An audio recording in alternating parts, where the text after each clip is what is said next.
Mesdames, Messieurs, aujourd'hui, mon intervention devant vous porte sur le thème de la protection des êtres sensibles. Sujet sensible, oserais-je dire. En effet, s'il est besoin de protéger les êtres sensibles, c'est que nous vivons et que nous sommes encore concernés dans notre monde par la loi du plus fort qui règne dans la nature.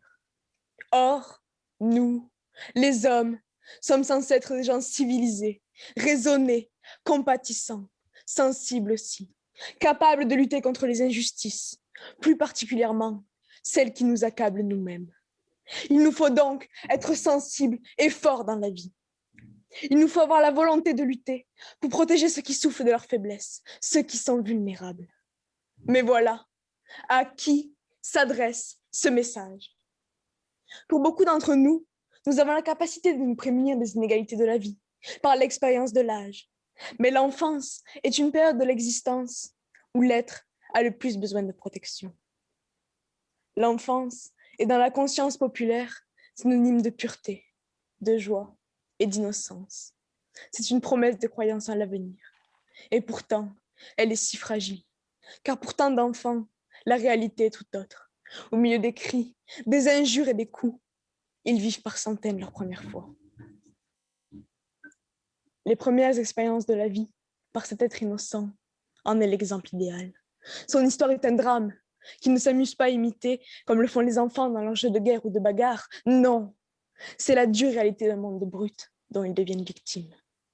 Cet enfant violenté a le déguisement parfait. Un cocard violacé sous l'œil, la lèvre et la pommette ensanglantées. Oui, un déguisement parfait. Mais le plus effrayant dans tout cela, eh bien, c'est que ce soir, ce n'est pas Halloween, que le sang n'est pas faux et que le bleu sous son œil ne partira pas après un simple coup de démaquillant. Cet enfant-là porte le triste masque d'épouvantables scènes du théâtre de la vie, qui n'est malheureusement pas une fiction. Il est sans concession, sans pitié. Mais cela reste un peu court pour décrire une aussi révoltante situation. On pourrait dire bien des choses en somme, en variant le ton, tenez, agressif. Cet enfant à la peau autrefois si lisse porte désormais les marques éphémères d'une violence qui marquera à jamais sa conscience. Descriptif, c'est immonde, c'est ignoble, c'est aberrant. Que dis-je? C'est impensable. Curieux, est-il normal qu'un enfant porte d'autres marques que celles de l'amour de ses parents? Empathique, je ne peux que me sentir touchée et concernée par l'enfer que vit cet enfant. Pas seulement en tant qu'enfant, mais avant tout en tant qu'être humain. Admiratif, cet enfant est un héros, mon héros, dont la volonté et la bravoure ne peuvent que forcer l'admiration. Prévenant, de telles choses ne doivent pas être. Et le meilleur moyen de stopper tout cela, c'est d'en parler. N'ayez pas peur, n'ayez pas honte. Parlez-en. Oui, je pourrais le dire de toutes ces manières-là, et peu m'importe laquelle vous retiendrez ici.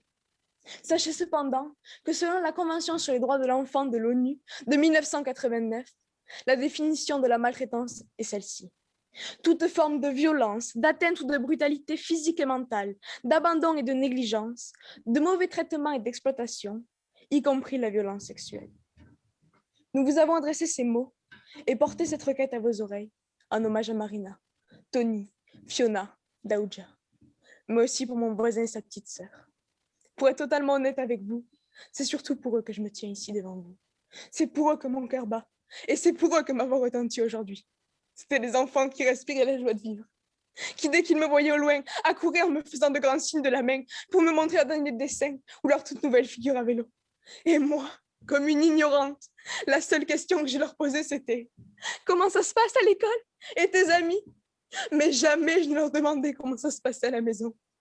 Et si jamais je l'avais posée, aussi insignifiante que cette question paraisse, peut-être que j'aurais pu épargner à cette gamine qui n'avait que 4 ans l'horreur de devoir s'emparer du téléphone de sa mère pour appeler un voisin afin que ce dernier vienne interrompre la scène d'horreur qui se déroulait à quelques mètres seulement de la chambre dans laquelle je dormais. Une scène d'horreur, et je pèse mes mots. Un père frappant un fils, une mère inconsciente et une fille apeurée.